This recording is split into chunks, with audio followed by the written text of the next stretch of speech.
So just a few short words of introduction. I am Priya, and I'm the co-founder of foodwize. And we are doing this session as part of what we call the Be Foodwise webinar series. We started this webinar series a couple of years ago, and our intention really with this platform has been to educate ourselves and to educate, I'll sort of say, really the urban public in general, just to be quite specific, about food in the widest possible way, and to really learn about food from a social, environmental, economic, even political perspective. So, this is perhaps our 13th or 14th session, and we've always endeavored to invite experts, practitioners, academics who are engaged, with food in a sort of a deep sense, but from different dimensions. And for those of you who are directly involved with farming, I imagine that Kavitha needs no introduction, but I think some of you are less conversant with the subject and less conversant also with the work around farming in the development sector. I will introduce her. Kavitha, thank you very much for being with us today and for spending your time. Kavitha has been a social activist with really a focus on farmers' empowerment and sustainable farming livelihoods for nearly 30 years, which I know is longer than at least some of us in this call perhaps have even been on the planet. So much has happened and continues to happen really every day, especially over the last few years. And she also is the founder convener of the Asha Kisan Swaraj Alliance, which is an alliance of nearly 400 organizations across the country working on what they really call food security for India and freedom and sustainable livelihoods for farmers. Kavitha has been part of a number of government committees in advisory roles over the last many years. So, with her in this conversation, our objective really with today's session is to really learn about farming in India, in particular farmers' rights, and sustainable farming. And especially, as I said, because our purpose is really to equip consumers, and all of us are consumers, all of us are eaters, but especially those of us that are economically empowered consumers in urban places to understand what we can do through the choices that we make when it comes to food to support sustainable livelihoods and to support sustainable, ecologically sustainable farming as well. So, Kavitha, thank you very much. We're doing this session today in an interactive format. So, we have a few questions that I'm going to start with. I'll moderate a few questions we kind of want to start with so that we can, just build a good understanding and go from there. We'll have time later for, just for questions and comments from everyone in the group. Please feel free to use the chat. Chaitali, who is part of our team, Chaitali, just want to wave. She's keeping an eye on the chat as well. So we'll do our best to get to as many of your questions as we can. So with that, Kavitha, I'll start with the first question, perhaps the most important one to begin with, which is that, when we think about how consumption has evolved over the last many years, as urban consumers in particular, we are quite really distant from, the places where food is grown, and we're really distant in a sense from farming. So could you help us understand just the state of farming in India and the country today and what we ought to know? Thanks, Priya. Thanks to everyone who's joined today. I hope you'll find it useful. I'm going to enjoy interacting with all of you. I don't get to interact with people outside the social sector, and I look forward to this. So Priya, on that question about what's actually happening with farmers, given that we seem to be cut off from them, I will give a few official numbers, and I'll also give a certain subjective description of how I see what's happening with farmers. It's true that for urbanites, especially in metro cities of India, farmers are an invisibilized lot. You hardly have an interface with them when you buy your food, consume your food, and so on. And the fact that a farmer who's produced something is close enough to you geographically need not necessarily mean that you will have the possibility of interfacing with them, because our food usually travels long distances. Even something as basic as milk, which we assume is a fresh commodity and so on, it may go through many intermediaries and it may go through long chains, and that is where people actually get cut off from farmers. And this invisibilization of farmers is partly responsible for what is happening to farmers as well as consumers.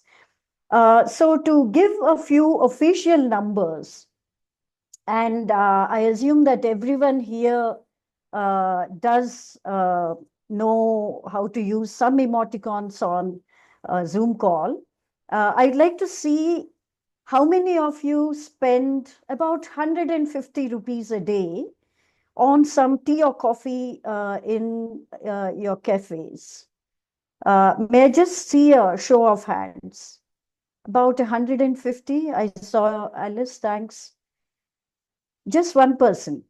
Priya, Rishi, occasionally. Okay. How about maybe Rajesh? Maybe some 30 rupees a day on just a beverage? Priya once again readily raised her hand. Several, right?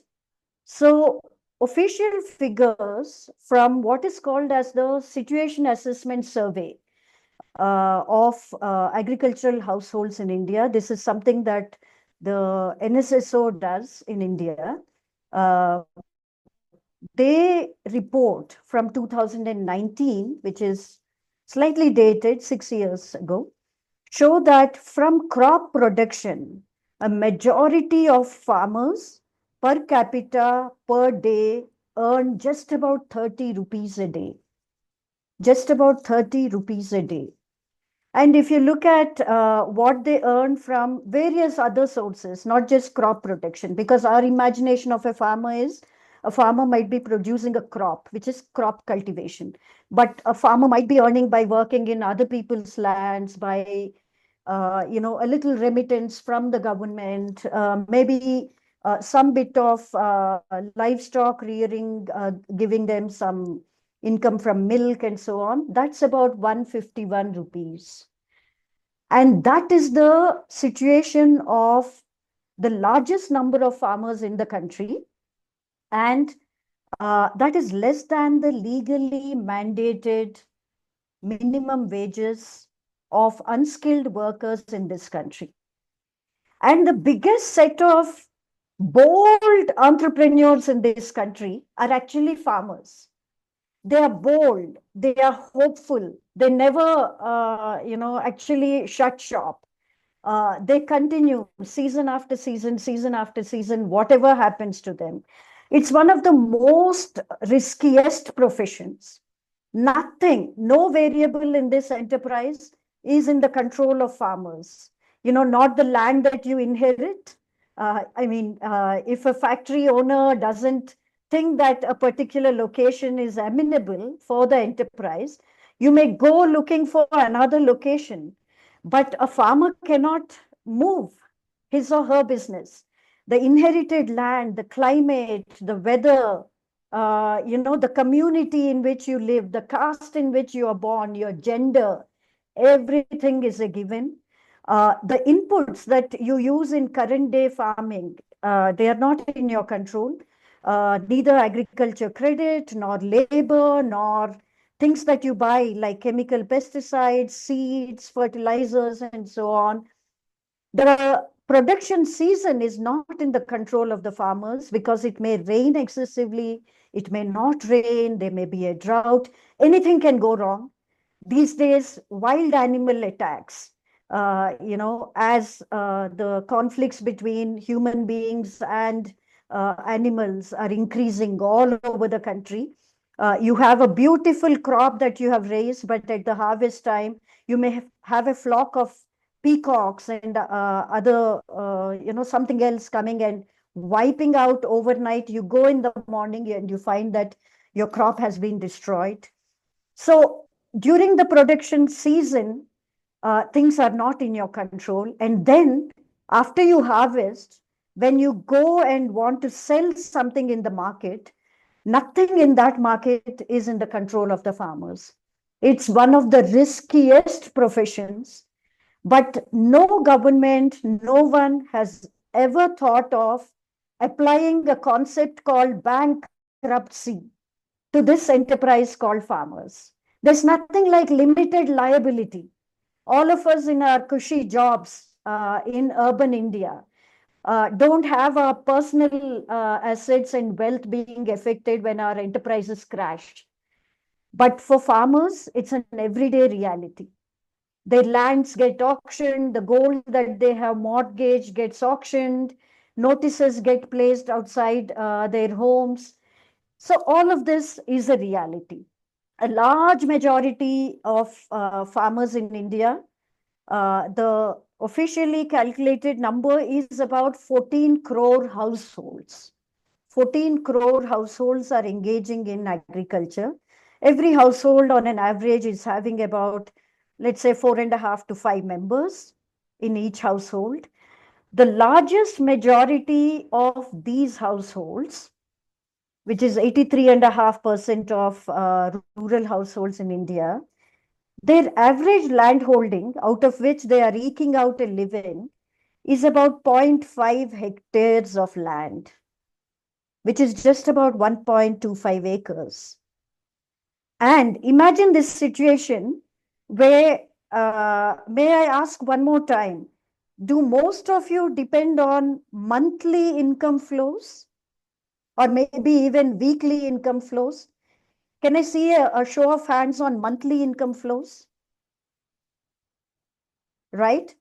For a farmer household, managing the cash flows is usually 4 to 5 months or 6 months. It's a season-long cycle. They have to wait out an agricultural season before incomes flow in. Whereas we are all used to a greater regularity of incomes coming in for us to manage our households. And in those 6 months of an agricultural season, a farmer has to spend on many things throughout that season. Official data shows that the largest majority of our farmers are actually under a debt economy. And still, they keep their dignity like a shroud around them, like a cloak, a shroud. I don't know what word to use. For them, honor is still very, very important. Honor in the community, a certain sense of dignity, a certain sense of respect.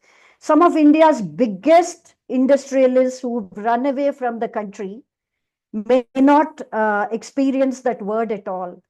But a poor farmer lives with that sense of honor every day.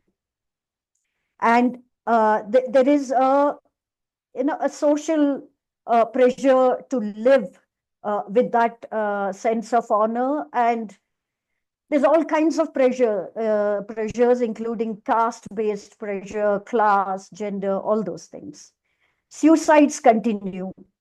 In some pockets of India, several states have realized that reporting farmer suicides is a political suicide for the party in power. They actually report zero suicides. It's impossible. that in any human community that there are zero suicides. But the rate of suicides amongst farmers is higher than other sections of society. Numbers will tell you that. Suicides continue unabated all over the country, including those pockets of India which are considered the seeds of prosperity from agriculture. I'm talking about Punjab and places like that. And we have a situation where everything is made riskier by climate change. We shouldn't even call it climate change. It's climate emergency, period. I mean, there's no time to lose, no, you know, uh, nothing to feel comfortable about when it comes to climate emergency. And we also have a sociological setup where more and more you're reading in newspapers, vernacular newspapers, national media don't report phenomenon like this, that there are entire villages cropping up where there are maybe 35 bachelors, 40 bachelors in a village of, let's say, 200 households and so on, in the age group in the 30s, who are not finding any brides. No one's willing to get their daughters married into agricultural households. And it's a huge sociological phenomenon which makes farmers borrow heavily and build a facade, a physical facade, if you like, other than a social facade of being all right. And they are investing in housing which is disproportionate to the income flows into the households. I'm just describing various things that are coming to my mind about what a distressful situation it is out there. And despite all of this, farmers, I think, are some of the most hope-laden lot out there amongst human communities itself. You know, after losing a good harvest at the very end of a agricultural season, within 1 or 2 months, they collect themselves. They are up and about again, waiting for the rains to start one more season. Hope never leaves the farming community. And in the middle of all of this, given that we have pushed our farmers into a desperate situation, they are desperately misadventurous about their profession because it's a matter of life and death for them. They can't think beyond a season. They can't think beyond today, if you ask me. Um, these farmers are also using technologies, treadmill technologies, which are actually proving to be dangerous for them, their environment, and for consumers. And we have a situation where, I mean, the numbers, I don't want to cite any numbers because in one British medical journal, there's a hot scientific debate going back and forth right now about what particular number to cite about acute pesticide poisonings, as they're called. One kind of pesticide poisoning is related to intentional ingestion. You want to kill yourself and therefore you have consumed it. But there are other kinds of acute pesticide poisoning where toxic chemicals are poisoning human beings, especially the ones who are partaking in agriculture, including agricultural laborers. They're not out to kill themselves. They want that day's wages to survive, and they go to somebody else's field to use and spray pesticides. They also get poisoned and hospitalized. And some numbers, some papers, published papers are talking about acute pesticide poisoning cases in India, especially running into millions of cases every year. So I mean, I feel that without without keeping this visible but invisibilized image of a farmer in front of you, I think this country will go wrong badly as consumers, as government, as markets. I'm saying all these because many of us from the social sector believe that transformation has to happen with Sarkar, Samaj, and Bazaar. All the three elements have to transform for good transformation to be seen. I think if we don't realize this reality of farmers, we'll go wrong big time. Thank you, Priya. I know I took a long time describing it, but I think for consumers to be aware of this is very important. And this will be the thread of what I will be talking about over the next 45 minutes or so. Because let me just say one thing before I give it back to you, Priya. You know, in several other sectors, when we talk about transformation, especially sustainability related transformation, it actually involves a citizen having to put themselves to a certain kind of inconvenience. Not that that should prevent them from making change. I'll give you a simple example. You want to bring down urban air pollution, please do think about public transport. Yes, but that also requires you to adopt public transport and not take the convenience of a private car, that too bigger and bigger cars all the time. And you know, you will take a car out, your spouse will take a car out, your child will run a car. That's all one reality that we have. But here is one situation where if you understand the desperation of farmers and you also understand where the solutions lie, it is actually going to be a win-win situation for both the consumer and the producer. I actually don't see these kinds of win-win solutions in other sectors other than in the food systems area. And before we move into further conversation, I want you to remember that this whole talking about farmers is not about a distant thing. It will create a win situation for you also if you remember the desperation of farmers. Priya, over to you.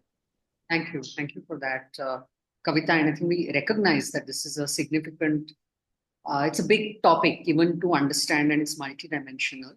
I'll shift gears a little bit to talk about ASHA, and ASHA Kisan Swaraj, which is the alliance for those of you who joined perhaps a little bit later, which is the alliance that Kavita founded and also convenes, an alliance of 400 or so organizations working on food security, on farmers' rights, on sustainable farming livelihoods. Kavita, could you educate us a little bit on what ASHA does? And in particular, could you educate us about what ecologically sustainable farming means and how is it different from, say, conventional farming? Yeah, sure. So I didn't, set up ASHA alone. There's a big team of us, many people who believe that we should do something for farmers of this country, for our annadatas who are keeping us alive. So when we talk about ecological agriculture or agroecology or organic farming, there are various names. People get very particular about how they have designed their farm, and there are some who call their farming as permaculture. There are ones who call it biodynamic farming. There are new natural farming, and there are many vernacular names also. Jaivik kheti, Chiranjeevi kheti, various names. We basically are talking about emulating nature. Nature has many, many complex yet simple ways of running life's webs and processes. When Green Revolution and that paradigm of farming, which said that, oh, we are all suffering from lack of food security. There'll be famines now. We have to do something about it. We moved away from understanding how nature works and decided that a certain kind of scientific knowledge is enough to understand how farming should be done. Uh, Ecological agriculture points out that no, human beings and humankind, they are actually a very small and integral part of nature. It's not even humankind and nature. It is humankind in nature. We are a part of nature, and nature has a way of addressing things that are going wrong. It's not about, when I say addressing things that are going wrong, it's not as though there's a big mind that's working in nature. It's just that it has the ability of shaking off those bits that emerge to be problematic, and we are certainly part of that.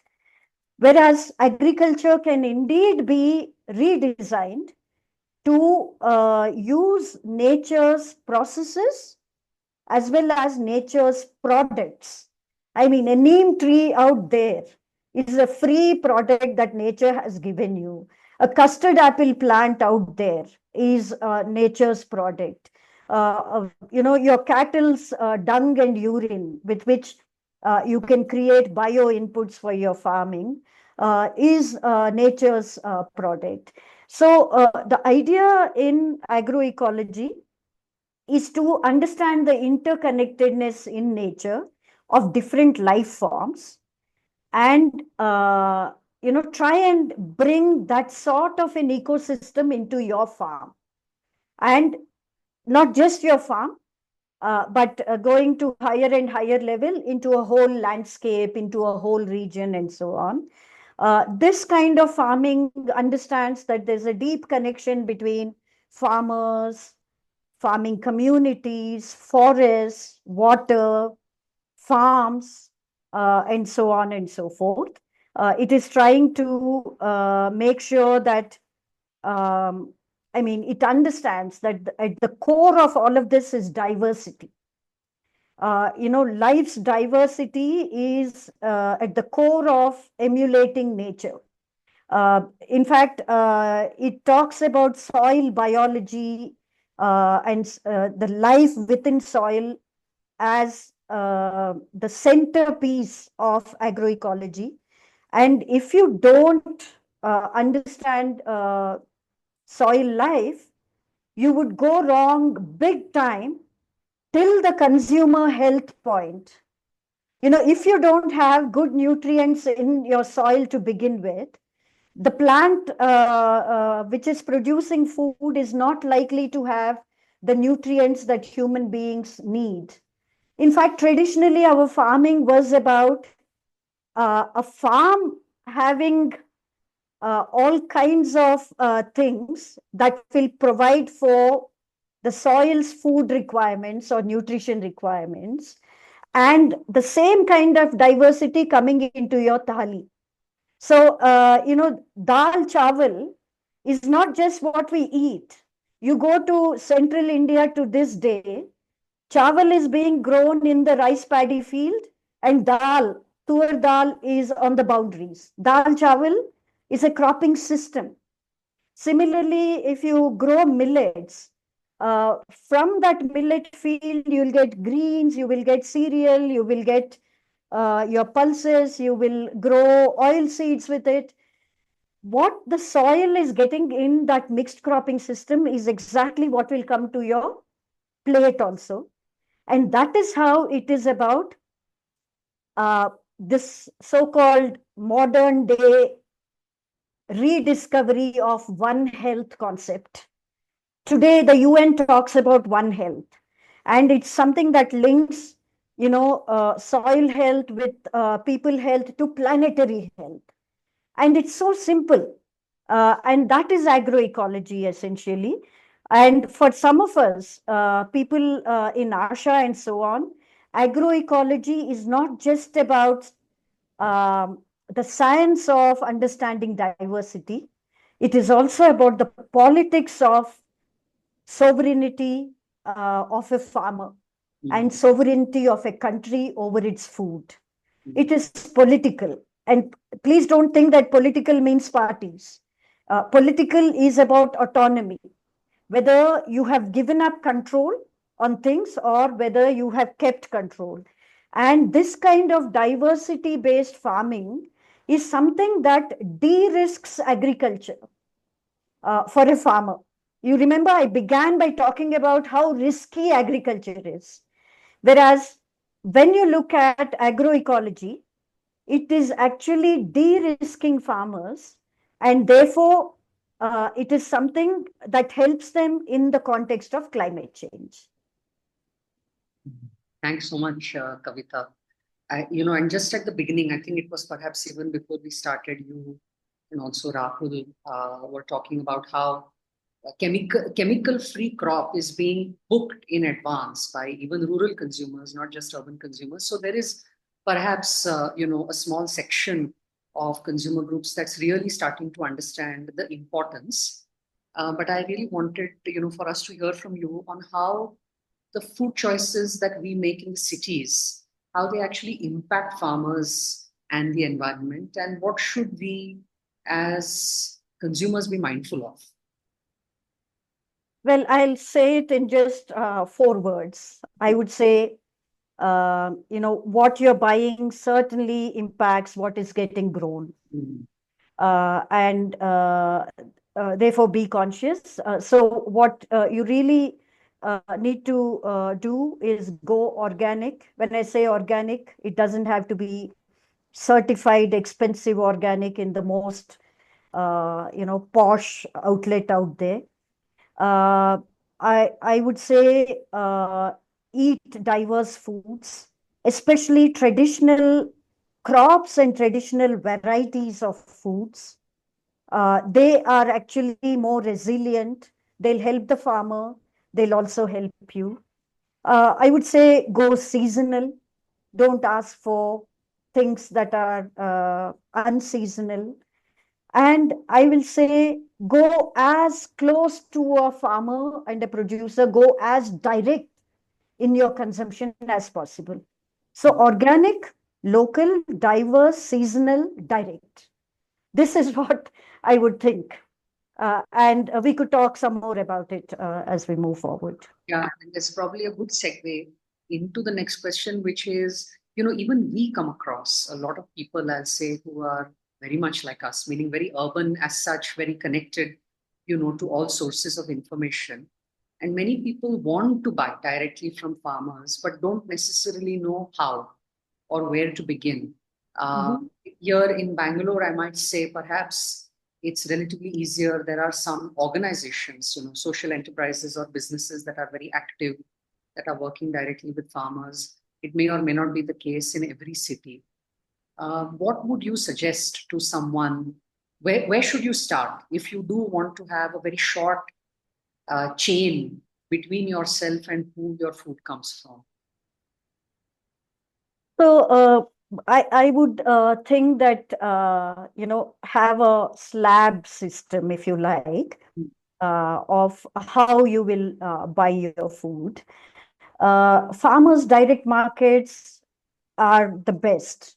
Whatever you're paying will go fully and directly to the producer. There's no doubt about it. But I think, practically speaking, they get romanticized a bit too much. They're the best, but they're not always practical. They're not practical even for the producers. You slog in your field all the time, and then you're also supposed to sit in front of consumers and wait out until all your produce is bought. It's not practical, but such farmers markets do exist in India. For instance, there's someone called Kavitha Mukhi who runs such a farmers market effort. There is something happening in Mumbai. There's a farmers market that runs in Gurgaon called the Gurgaon Organic Farmers Market. Anyone who has more specific queries of wanting to know, give me a contact, give me the exact location, drop the location pin and so on, just write in the chat. I will save the chat messages. I will certainly, I promise to get back to you with details about where your closest market might be. There's in Mysore, where I live, there's a group called Sahaja Samruddha, which runs regular melas, basically to create consumer awareness, tuber melas, rice diversity melas, and so on and so forth.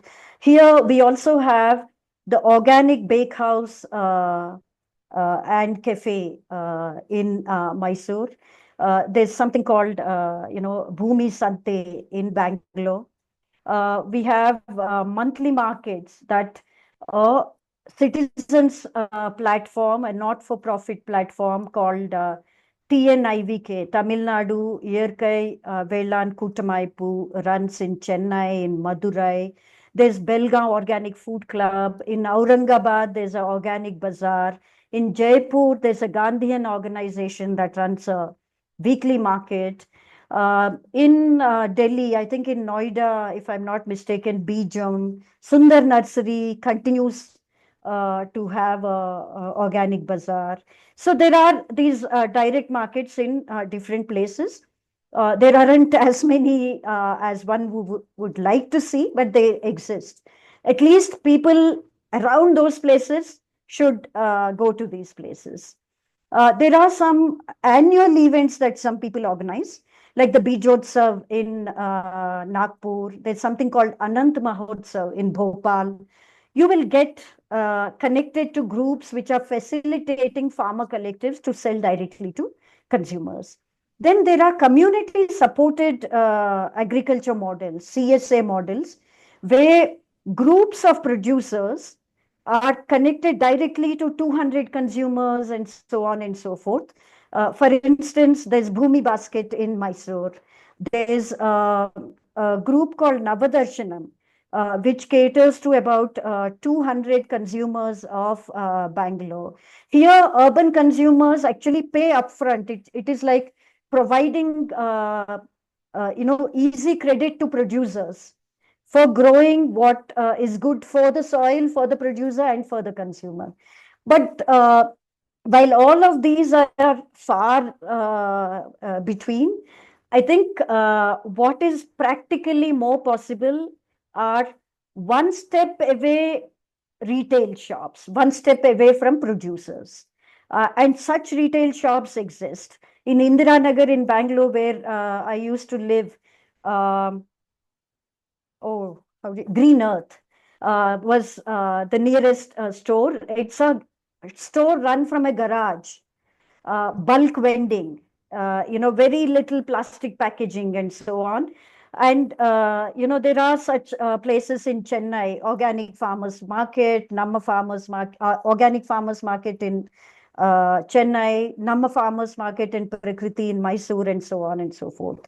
But if you're not able to find even these one step away retail outlets where you are living, and you are surrounded by supermarkets, and those supermarkets nowadays do have some organic shelves, please at least pick up those brands that are directly from farmer producer companies and farmer producer organizations.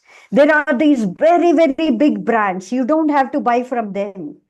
I want to give the example of Timbuktu Collective in an arid part of Andhra Pradesh, for instance. They have a brand called Dharani, which is a farmer producer organization. Up till the retail point in the supermarket shelf, their produce comes directly from the producer collective. That's one way of, it's almost like direct, except that the supermarket is certainly taking a chunk of what you're paying. Similarly, there's something called Swad from Sithilingi Valley in Dharmapuri of Tamil Nadu. There is a group called TAPCO in Wayanad in Kerala. I can name some of them, but I think these are the various ways by which starting from as direct as possible. You can at least, even if the chain is slightly longer, keep looking for what is that particular thing or brand that you can pick up where your money is going as the largest share of what you're paying to the producers. And you are also benefiting from the chemical free, good, nutritious produce that they are sending your way. Thank you, Kavitha. I mean, there are many ways, and one of them, I suppose, really means paying attention. You were saying earlier, particularly when it comes to transformation, citizen convenience or inconvenience, depending on how a citizen looks at it, is an aspect. And I think particularly when it comes to how urban citizens are consuming, we see this, for instance, in the community in which we live. There is a lot of purchasing and procurement of food and other things which really happens at the click of a phone. And sometimes it is still possible to be one step removed from the farmer, depending on what you're clicking on. But if one is buying, for instance, say an organic brand through one of the delivery engines that are not necessarily selling food but are selling pretty much anything, do you have a perspective on how far one might be in that chain then from the farmer? So if I ordered from, say, Instamart, I'm still ordering something organic, but it's coming from, say, a little dark warehouse that's 10 minutes from my home. I might feel as a consumer that I'm eating healthy, or I'm, procuring healthy food for myself and my family. But do I really know whether the money I'm spending on that is, whether the vast majority of it is going to the farmer? I'm curious about just that. So to begin with, I would say that traceability should be there. And if you ask questions around traceability, you will probably get good responses on where that food has been produced, how many intermediaries has it, exchanged hands with, and also about, sorry for saying this, whether it's truly organic or not. I mean, this question, most consumers who are well-intentioned, the minute you open up this conversation about, buy consciously, buy organic, they would immediately ask this question about, oh, how do I know that something is organic? We can get into that question also. But I think at this point of time, it's no guarantee just because food has come in just 8 minutes, or that it's come from a warehouse which appears close to you, that and it's also being slotted as organic, that it is indeed organic, or that it has short food miles.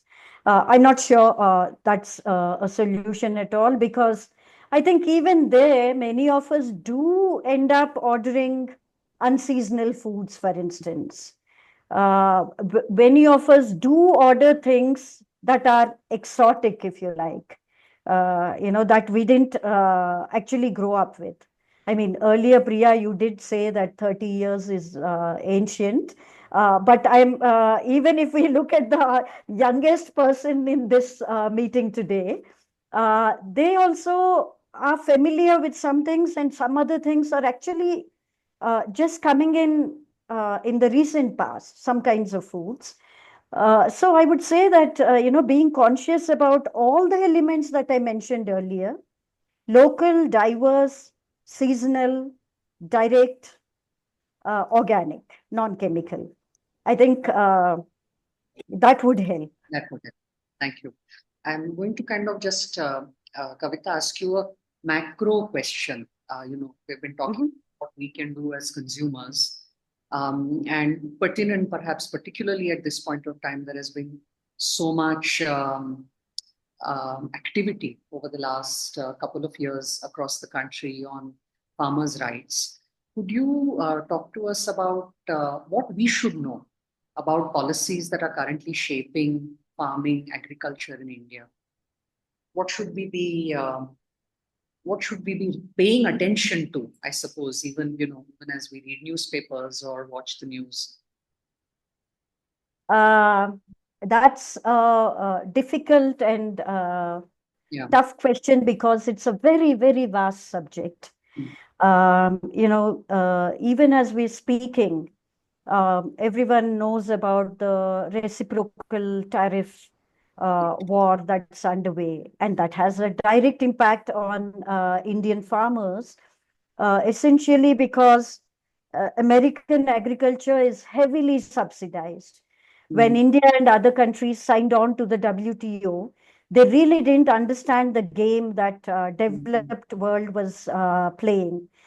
They were giving huge subsidies, but classified them and bucketed them under convenient buckets called the blue box and the green box. And the developing world was also subjected to commitments of saying, we will reduce our subsidies also. That's just one example that I'm giving.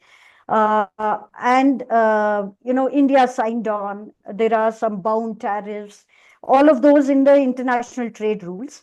And the WTO is not the only trade regime within which India has to play. There are free trade agreements, there are bilateral trade agreements, all those things. So Indian producers at this point of time, by Mr. Trump's arm twisting, are being forced to compete with, I think Rajesh likes the fact that I called him Mr. Trump. They're being forced to compete with heavily subsidized uh, food from elsewhere. And they'll get priced out. They'll find that they can't sell their produce at all. Even now, many kinds of industries don't produce. They talk about social sector people, civil society activists who are asking tough questions as anti-national and so on and so forth. But Indian industry doesn't buy from Indian farmers. Industry has its own financial logic, right? They look for cheap imports and they buy from there, whether it's the poultry industry or for ethanol manufacture. US imports are being welcomed. There's all kinds of things happening, for instance. That's only one subject. You did do one session on how do you understand food packaging labels. There's many regulations around that the Food Safety and Standards Authority is coming up with. That's a policy decision that will impact both producers and consumers and small enterprises. Similarly, GM crops being approved, genetically modified crops being approved, that too what are called as herbicide tolerant crops, which actually expands the industry's profits. You can sell seeds, you can sell deadly chemicals that go with those seeds. And tomorrow, if you have chronic health problems like cancer, it's the same life sciences company which will sell you cancer drugs also. They can make money on all these things. And that's a policy decision. Whether particular pesticides get banned or not. Glyphosate, where Bayer is paying billions as damages to a particular cancer-affected, people in the US. There's no talk about it in India, and the government is not doing enough to stop glyphosate. There are the farm laws that are being brought back. You all remember the repealed farm laws for which a big Kisan Andolan was done. Those are being brought back in the form of a draft national agricultural marketing framework through the back door. There is a digitization of agriculture happening, an agri stack where, those who are landowners are being considered as farmers, whereas the real cultivators may not have land title. Women farmers in India, for instance, They are, working in fields every day. They may not own the land on which the family is farming, but they are farmers in their own right. But they will not be considered as farmers in India's agri stack. Not enough is being done by the government about it. So many things are going wrong. I'm sorry, I'm saying this in such an agitated fashion because when all these things go against farmers, their desperation to do misadventurous things will increase. Yeah. That is the key point that I'm trying to make. For instance, the Food Safety Authority has not done enough to tell all consumers about what kind of pesticides have been used in the food that you use. Nobody ever mandated a labeling regime where every consumer, when you pick up a packet which has a label, let's say packaged food, not loose food, you get to know, okay, the farmers have used, this particular pesticide in growing this crop. Whereas organic farmers who are not using any chemicals are being made to give you a mandatory certificate that they are organic. And while creating a certification regime like that, in India, there are only 24 certification agencies which charge exorbitantly. Most organic certification is pretty expensive. And there aren't enough of them who can do this service. And the government has classified only a handful of people as regional councils under what is called as participatory guarantee system, PGS India certification. But still, organic certification is mandatory when you sell something in the name of organic food.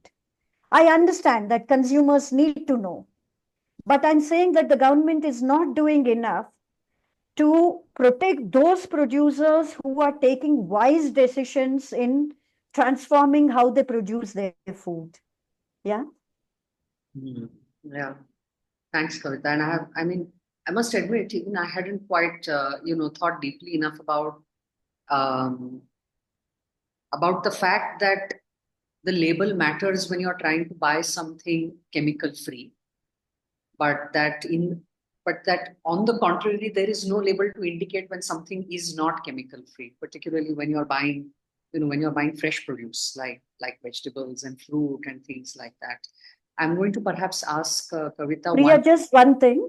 The certification requirement itself comes Yes. when the producer is far away from you.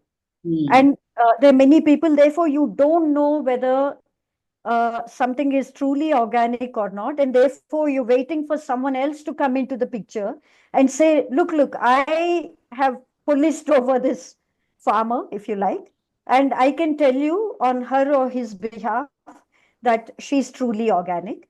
That is where certification comes in. So if you have the farmer as close to you as possible, then the need for certification comes down. Sorry, Priya, go ahead. No, no, not at all. I have one last question and then we'll open up. Radhika, hopefully we'll get to some of your questions today, soon, which is, and I think somebody brought this up in the chat as well. And that's about, uh, this perception that food that is produced without chemicals is expensive. And I'm saying perception because, I was thinking about what you asked at the very beginning. How many of us are perhaps spending 150 rupees on a cup of coffee? Quite often, actually, coffee that costs 150 or 200 rupees is not particularly good. But a lot of us are spending that kind of money on just a single cup of coffee, in some sort of an upmarket coffee shop in the cities. Could you shed some light on pricing, Kavitha, which is, this notion that if the food is better, then it is unaffordable to some or many in society, or that it's expensive or premium in some sense. Where does that come from, the pricing? So, right, I have 3, 4 things to say Okay. on that. Yes. The first is, if something is of superior quality, as consumers, have we not paid more? If you think that the Kanchipuram silk sari is very good, for instance, if you think that a particular product is of high quality, it's part of how we consume in the world, isn't it? So why are we asking these questions when it comes to food? Uh, what is so abnormal about high quality commanding higher price in the market space is a question that I have to those who are asking that question. Point number two, by paying a higher amount to good quality food, the people who have good disposable incomes are actually not getting pinched in any way. They should not be raising this question at all because they certainly have enough and more. As your income level goes up, the amount that you're spending on food itself, in any case, the proportion keeps coming down and down. And that's one of the reasons why there is a greater intersectoral disparity that builds between farmers in general. I'm not even talking about organic and so on. And therefore, be ready to part with a little more money. It won't pinch you for sure.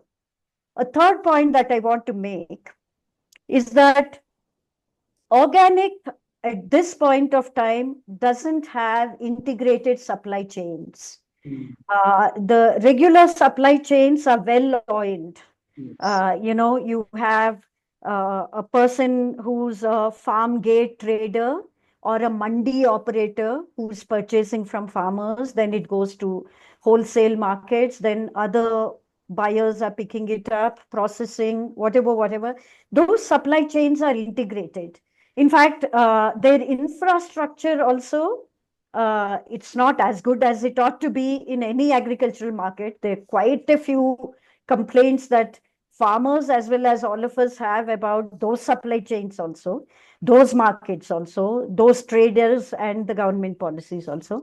But for organic, for instance, you need to maintain the integrity of an organic produce throughout the supply chain. You can't very well place your produce in the regular go down because they'll come and fumigate it with the chemical in that go down. The Mm. rules ask for it. So you can't put your produce in the regular rice mill. The paddy that some organic farmer has grown, you can't process it in the regular infrastructure. You have to maintain your organicity throughout the supply chain until the consumer point. So this, the government doesn't create an ecosystem where entire communities of farmers are shifting. So you'll find 5 farmers in one village. They may grow the same thing, they may not grow the same thing. 5 kilometers later, somewhere else you find another commodity, or maybe for the same commodity, 3 farmers growing it. So imagine a supply chain that's dispersed, that has additional costs in the volumes are small. Each one is spending on transportation, separate supply chains. On top of that, you're adding a certification layer. You're adding more costs on the organic supply chain, saying that I want to know if you're really good. So, and we also have several enterprises which are trying to make money out of an elite market. Those of us who want organic farming to spread, we actually don't think that organic should or can have premium pricing Mm. because, niche markets cannot become mainstream markets. Yes. And we want organic to become the mainstream market. So we understand the dichotomy that is here. But if you consume organic, not in that air-conditioned shop, not in that air-conditioned cafe and so on, and if you can think about doing something for converting larger and larger groups of farmers in compact areas, more and more one talks about landscape-based approach in this transformation. There are, even as we are trying to shift chemical farmers back to agroecology, India is rapidly losing those pockets which have been called as default organic, traditionally organic, Adivasi pockets of the country and so on, where even the chemical companies don't like the transaction costs involved in walking up a hill and selling one dabba of glyphosate or something like that. So, if we can think about compact landscapes getting shifted, then I think organic need not be this expensive.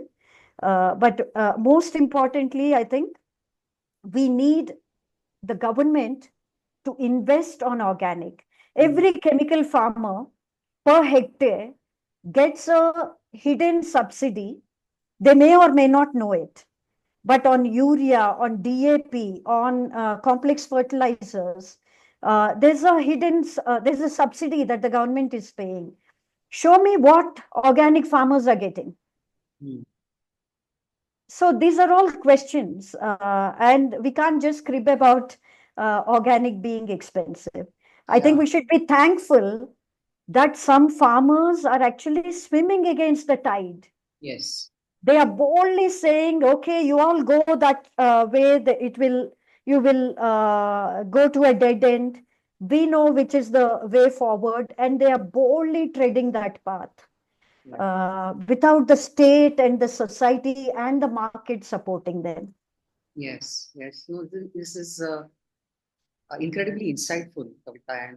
And, those of us that have, begun to source our food thoughtfully and are trying to reduce the chains, I mean, there needs to be many more of us. We need to, I think what's going to be helpful is for us to reach what you're saying to many, many more people beyond those who are on this session today. But Priya, can I just intrude once? yes, This thoughtful consumer behavior cannot translate itself only into superfads. yeah, Superfads of superfoods. It's all well and good. Be super conscious of your health. Please do think of that quinoa. Please do think of millets, all of that. But I think conscious food consumption should necessarily involve diversity. Should necessarily involve local and so on. Sorry, too many things that I also want to say, and I'm going on interrupting you. not at all, not at all. I think there are all of this is real. I mean, just earlier today we were in a different session of some sort where we were talking about superfoods and what that even is really. So I think just many more people need to hear, because so much of the narrative and so many of our consumption habits are also being shaped by just what is out there, for instance, on the internet, and what the algorithms, for example, make viral in a sense. But with that, I mean, I'm going to pause with just the set of questions we had curated, and we'll open up. We have some time. Radhika, I don't at all mean to put you on a spot, but you said you have many questions. So maybe if you'd like to ask one, we can start. Thank you so much for arranging this. I mean, this has been so insightful, and listening to Kavitha is always a pleasure. Always. I mean, this is not the first time I've had the pleasure of hearing her. I actually even have her number, and I've been in touch with her. She'll not remember me, but I've been in touch with her before. So what I'll do is I'll only ask one question right now, and then maybe later on, if it is okay with her, I would very much like to connect with her again. Yes, Um, Radhika, you should. I'm sorry that you have this image of me that I haven't responded. I do. no, no. Yeah. Yeah. Okay. So, what I've done is I've started. I work in the environmental justice space, which is how I came to know about you in the first place. And as an effort to sort of provide solution to certain problems, I've started a enterprise. It's a company actually. It's a plastic-free company. So it's a packaging company. And what we are doing is we're trying to marry two things. One is solve the packaging issue, as in the plastic issue. And another is to try and solve the getting the organic produce to the consumer issue. So we are running into several logistical issues because of that. And because I am not placed in a major city, I am in a rural area in Kolhapur, near Kolhapur in Maharashtra. So I am a little removed from all the hotspots where the organic market is, you're finding the organic market like in Bangalore or Mumbai or Pune, like that. So, as a producer, for me, I'm finding it very difficult to get my hands on organic produce. Here on this belt, we have a lot of farmers, but it's all sugarcane farming. Some of them are doing haldi, turmeric. So, I got my hands on some organic directly from the farmer, organic haldi, but everything else is I'm running into huge issues, access issues. So, would you have any suggestions as to where I should start looking so that I can at least I'll figure out the pricing part, but at least, I can get my hands on some of these markets or have an access to some of these markets? Radhika, anyone trying to create markets, I would say that, your framework should be a local market. And the minute you start forcing yourself to think about a local market, you will end up working with a group of farmers who will have to be convinced to diversify their production. If you're thinking about a local market will ask for a diversity of things. They all won't chew only sugarcane. They'll certainly ask for this, that, and the other. And the minute new entrepreneurs um, create frameworks for themselves within which they work, I think several things can be remedied. If you want to work with the existing system out there, I'm not sure it's transformational enough. The minute there are more challenges, of course. The way Navadarshanam worked, for instance, they have an SHG of some 34, 35 farmers, and they have some 200 consumer families in Bangalore. And the way to then give a basket of produce to the urban consumers is to sit down and plan the back end, crop production design itself with your group of farmers. So I don't want to give you an easy solution, Radhika. But if you're really looking for Yeah. sourcing organic produce, uh, please do text me and tell me which particular commodities are you looking for. I'll tell you, who in my network do I know who's genuine, who's producing this. But I don't know how old you are and so on. I think youngsters walking into this space, uh, take up this challenge, please, of reimagining the food system around you in a completely transformative way. No, that is very insightful. Thank you so much. And I would actually like to continue this conversation. So please expect a text from my end. I will. I will, Thank and you. I will Thank you so much. respond. Thank you so much. Thanks, Kavitha. Um, I must say I didn't follow any of the chat messages. no problem at all, Kavitha. We'll get it all across to you. Certainly, when you offered, to provide suggestions on where farmers markets can be located, there are some cities in India that people are particularly interested in. There were also some people who knew. So there's been a little bit of exchange as well. We'll get it across to you. I don't think we've missed any questions though from the chat, unless there's something way up that I'm not seeing. So again, I'll just open it up for anyone who has a question.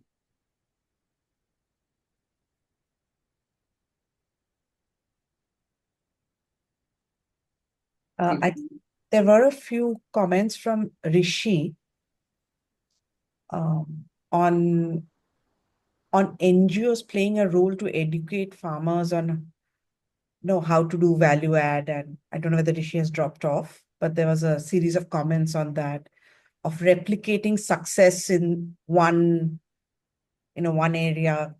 How can that be spread, and what role like someone like Asha plays? So Kavitha, I'm sure you have a lot of stories to tell on that.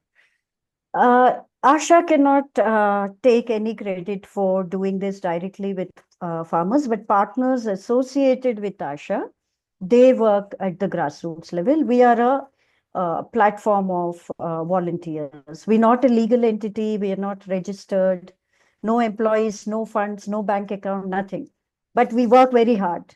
We're all a group of volunteers, always at it. Watching the government, responding, activating others, helping others. So there are many NGOs at work in terms of supporting farmers with value addition.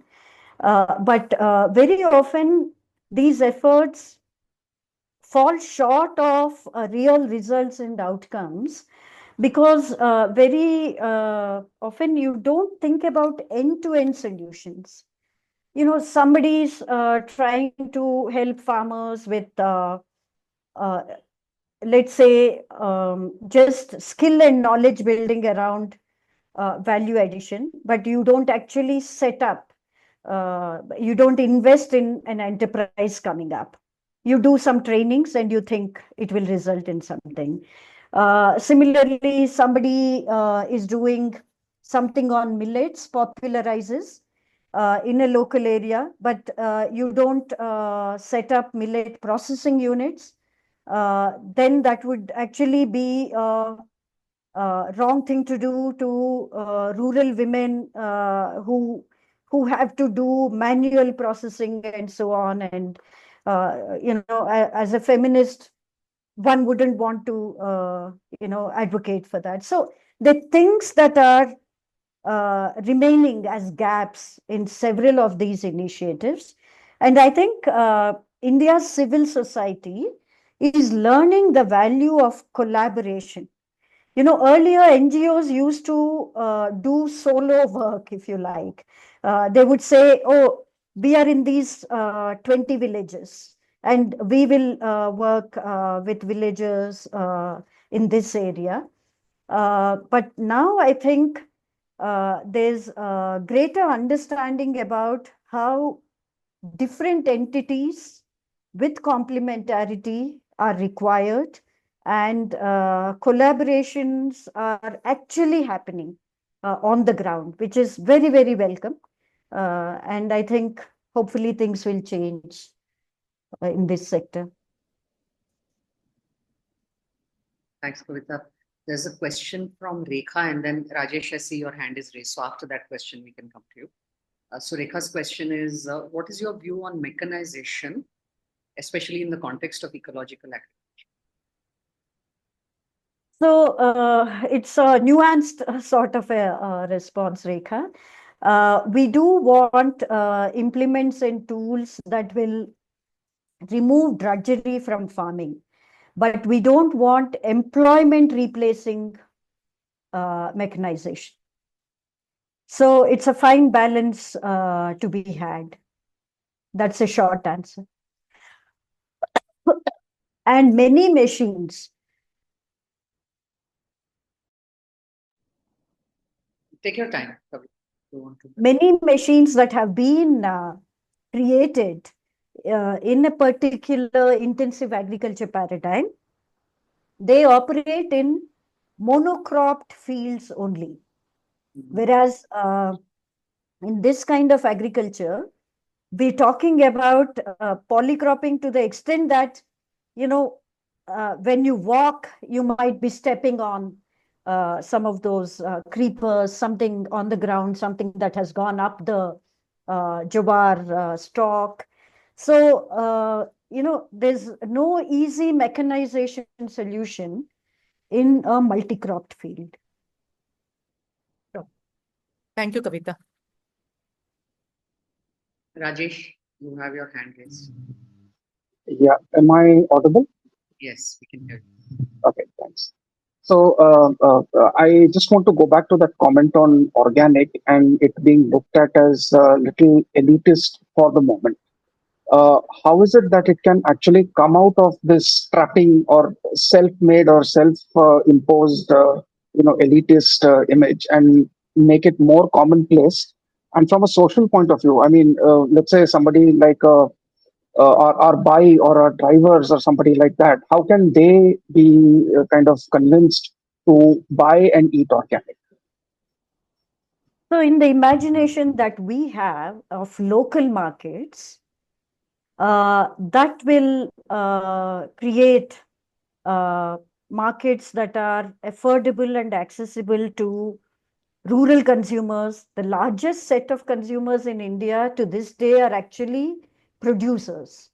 They are partaking in the food production process. The non-producing, only urban based consumers are still a small number. Even the migrant workers who come into urban India would have produced something in one season and would have come into urban India. But if you imagine a local market where you also have collectives at work, for instance, I can give you the example of what an NGO has done in Medak district of Telangana. It's called the Market of the Walkouts, the Sangam Market, where, the women, they are mostly poor Dalit women, they realize that they are losing out both as producers and consumers. As consumers, they buy from the local grocer in the village in very small quantities on credit because they don't have enough cash flows and so on. And there also they are losing out. And they created a market for themselves, which is that, they produce diverse crops across 85 villages. And what I need, you are producing. What you need, I'm producing. And they actually operate their market by shopping lists that come from one women's collective into the monthly, it's called the Karyakartas meeting, where all the Sangam leaders from 85 villages come. They come with their shopping lists, if you like, and give it to the central store of their own market. And the mobile van goes and, supplies the. So, where the government can be a player is the other place where safe food can reach the poorest people. For instance, if you can imagine that millets in Dantewada in Chhattisgarh are purchased within the district and supplied in the Anganwadis and the midday meal school scheme. The producers would have found a market, and the poor communities or the ones who need to eat nutritious food would also have received safe, nutritious food. So the way we build localized markets can be the key to cracking this whole thing about organic being a elitist market at this point of time. In Andhra Pradesh, for instance, the Rural Development Department used to run something called, through the Women's Self-Help Group, called Food Security Credit Line, where non-pesticidal food was procured by the Women's Federation within the village, and they would in turn give it to their poorest members on credit during the hungry months, 6 months.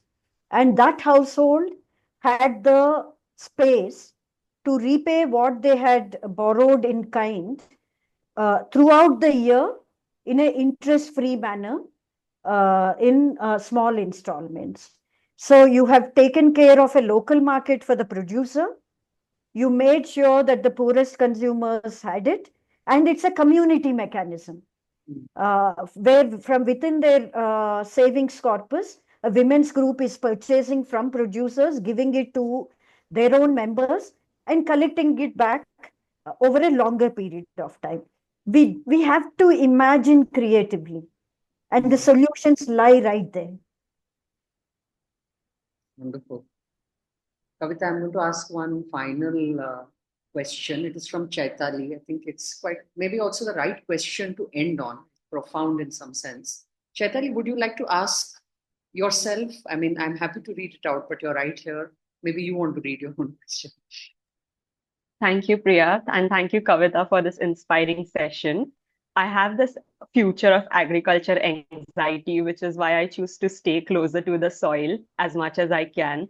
So, thinking about like the future generations of farming families, they are now migrating for job in different places and are no more farming. So I fear that will there be a day where we will not have farmers at all in our country?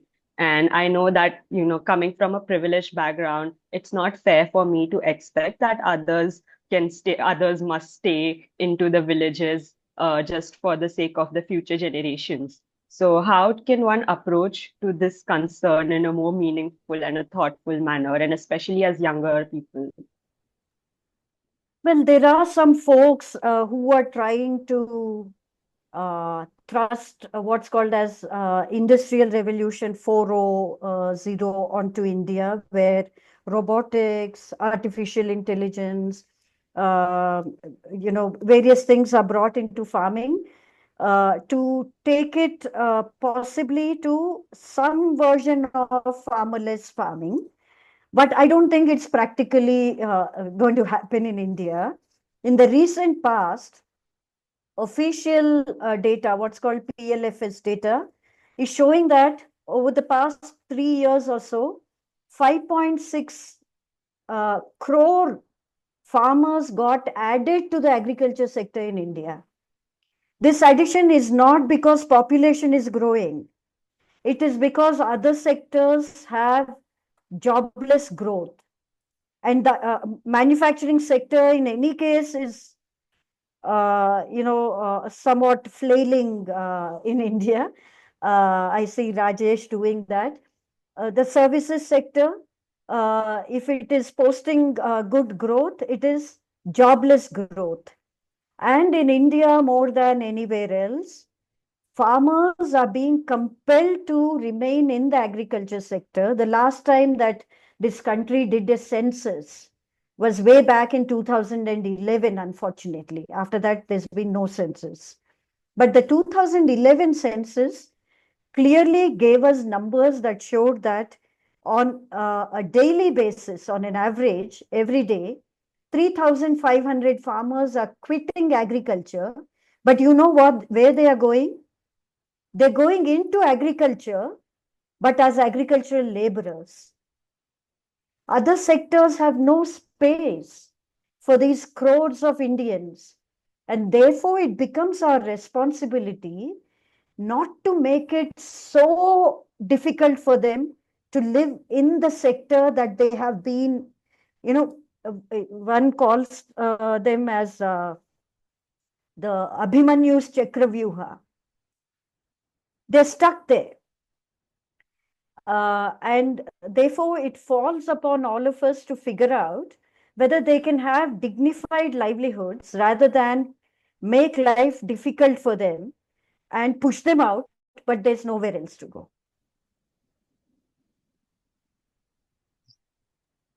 Chaitali, thank you. I think that was an incredibly important question and an enlightening answer, Kavitha. I don't think, at least those of us that are not engaged with farming on a regular basis, I don't think we could have imagined even intuitively that the number of people in agriculture is growing up. But everything you said makes perfect sense.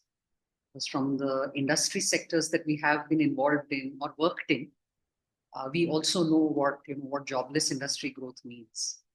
Thank you for that. I think that kind of brings us to the end. I mean, it has been incredibly insightful, Kavitha. I sort of feel like we've only just begun to learn, and must go deeper. As consumers, there are very clear practical actions we can take on a daily basis. But if we were to be more involved, I think as citizens who also care beyond the food we eat in our homes, then there is so much more to be paying attention to. The recording of this session we will put up on Foodwize's YouTube channel just a couple of days. And needless to say, if anyone would like to speak with us or has any feedback for us subsequently, please feel free to reach out. I think you have our email from the email we were sent to you before you came to the session. May I say one last thing, which is that those urban consumers who want to do a little more than just change their consumption behavior, but in a manner that's helpful to transform the situation, I think that's a positive thing. But if you want to do a little more, those who have resources that they can spare, I really want to put out this appeal that there are many farmer producer organizations who need to access credit, working capital, and so on. Just financing that will help them get better incomes for their member farmers. For instance, a group of some 8-9 urban consumers, we helped one such farmer producer organization by fixing our FDs. That FD will still be my FD only. It will still collect the same interest that it does in my current bank. But I moved it to the FPO's bank branch so that it can underwrite, it can help the OD of the FPO to take credit at better interest rates. For instance, instead of 13.5% or something, at 8%. So things like that can be done by urban consumers.